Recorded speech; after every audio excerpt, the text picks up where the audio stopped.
Welcome to all of you who are here to celebrate this joyous day for Jason and for Desiree as they are joined together in marriage. And I should have taken one of those tissue packs myself.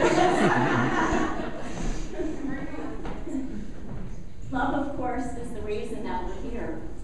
In marriage, we not only say, I love you for today, but I love you for all our tomorrows.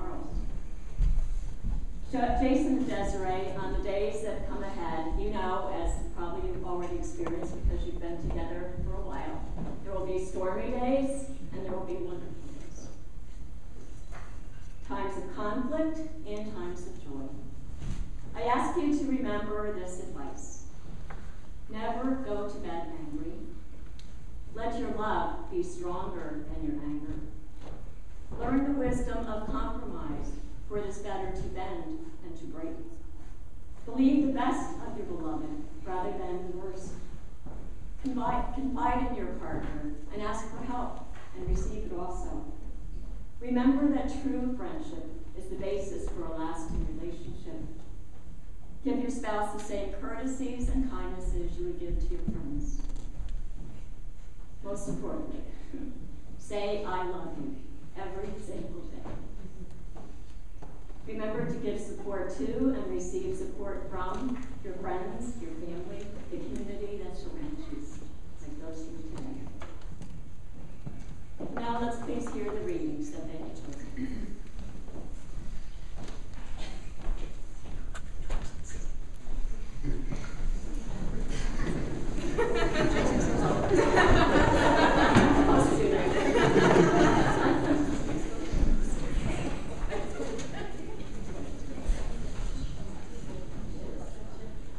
From the writings of C.S. Lewis.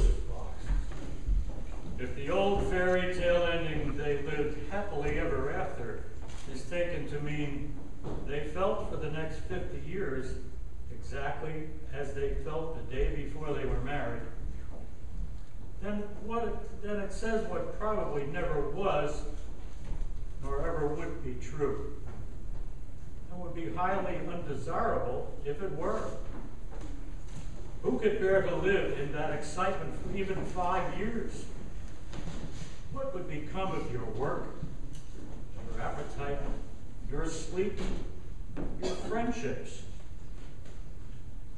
But of course, ceasing to be in love need not mean ceasing to love. Love in this second sense, love as distinct from being in love, is not merely a feeling. It is a deep unity, maintained by the will and deliberately strengthened by habit, reinforced by the grace from which both partners ask and receive from God. They can have this love for each other even at those moments when they do not like each other. As you love yourself, even when you do not like yourself. They can retain this love even when each would easily, if they allowed themselves, be in love with someone else. Being in love first moved them to promise fidelity. This quieter love enables them to keep the promise. It is on this love that the engine of marriage is run. Being in love was the explosion that started it.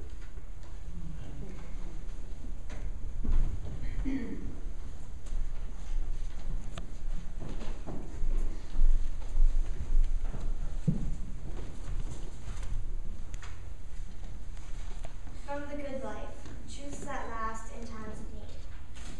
Duty without love breeds weariness. Duty with love breeds consistency. Righteousness without love breeds hardness. Righteousness with love breeds reliability.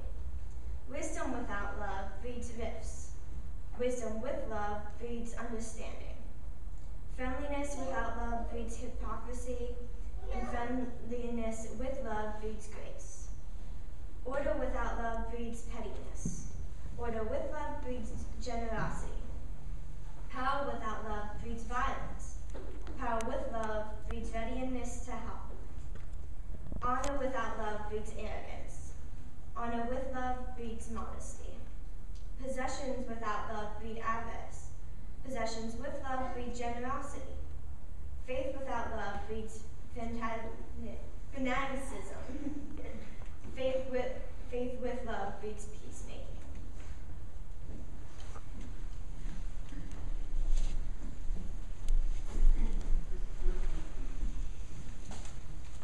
When Desiree and Jason met with me a couple months ago to start planning for this service, they told me of their desire to not have Bible readings in the service. And I kind of gulped.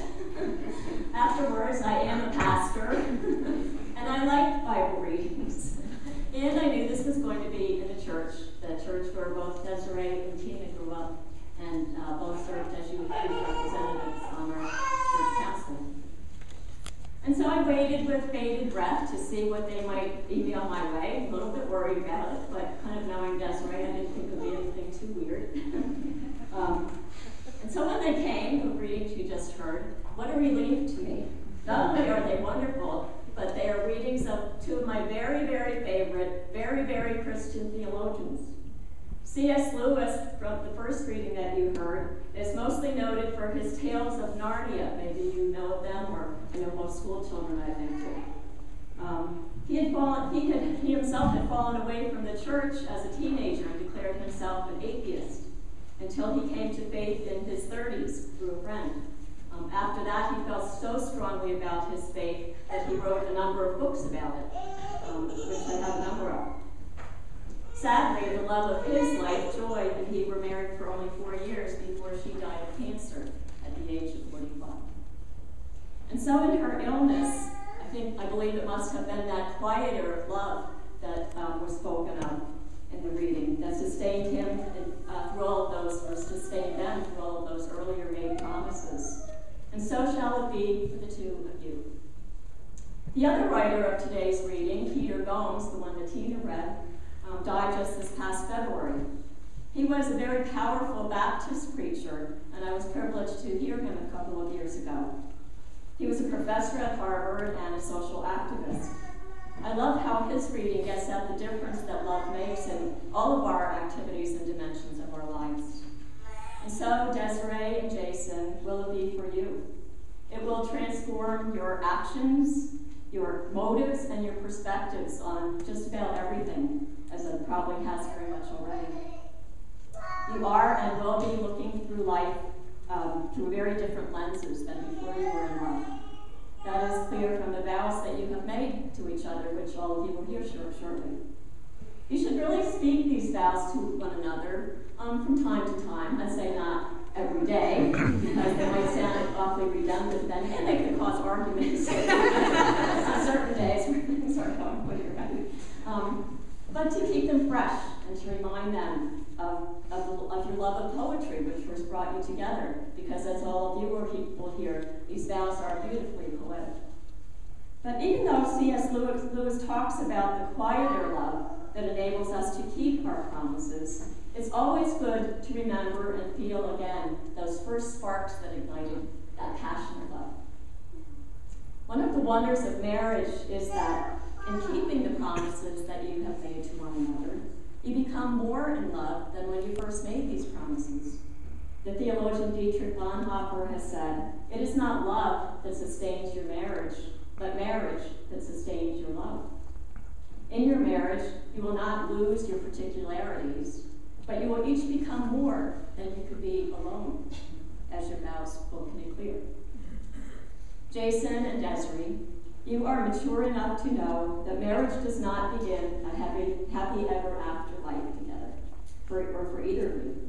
But you also know that you are not alone in this anymore. You have been blessed with the gift of one another. You have been entrusted to one another's care. You have been given as gifts also to your families, and their gifts of them to you. And you have been given community, friends and neighbors, the people who are here who are gathered to witness this today, where all of our lives are woven together. We all have important things to offer in this incredible network of intertwined lives, both to those we have much in common with and those whose lives are very different from ours, as you probably found in school and in your work. Our hands reach out to grasp one another, and in our grasp of love, we give each other strength and courage, hope and faith. Desiree and Jason, may you abide always in your love for one another, in your love for your family and friends. And may you in all your life together, and especially in one another, find wholeness, fulfillment, and joy in the gift that you each have been given. Amen.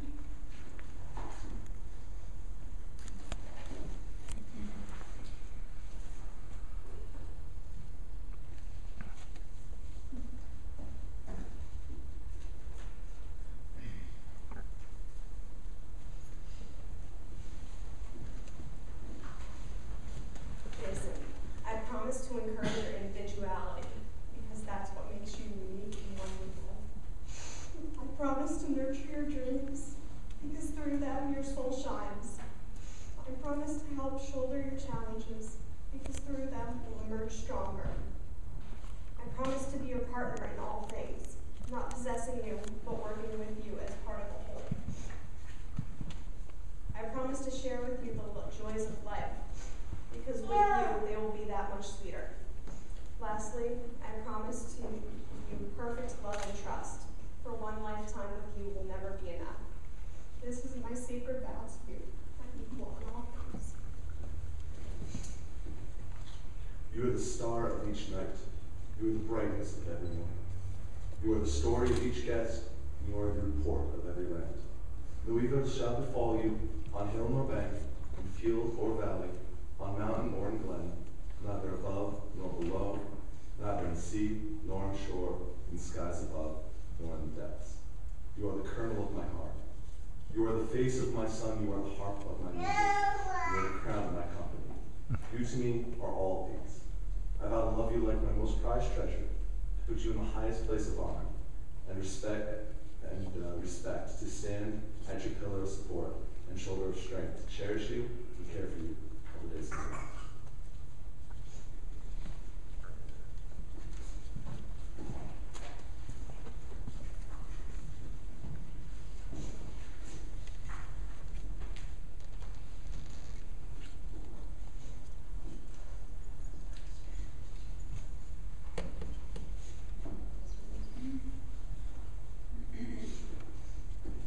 The ring, an unbroken, never-ending circle, is a symbol of committed, unending love. Jason, as you place this ring on Desiree's finger, will you repeat these words after me? This ring, a gift for you. This ring, a gift for you. Symbolizes my desire. Symbolizes my desire. That you be my wife. That you be my wife. From this day forward. From this day forward. As this ring has no end. As this ring has no end. Neither shall my love for you. Neither shall my love for you.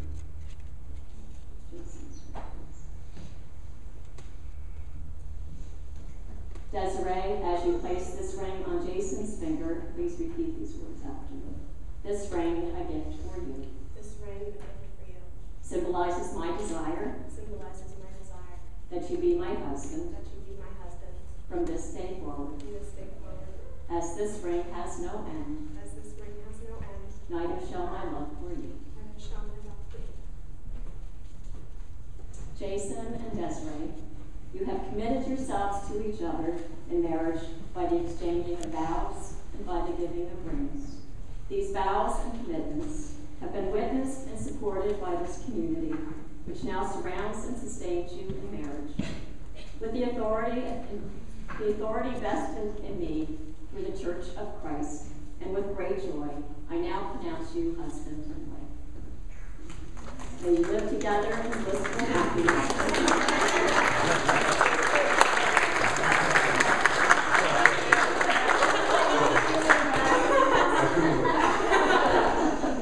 Congratulations, Mr. and Mrs. Collins.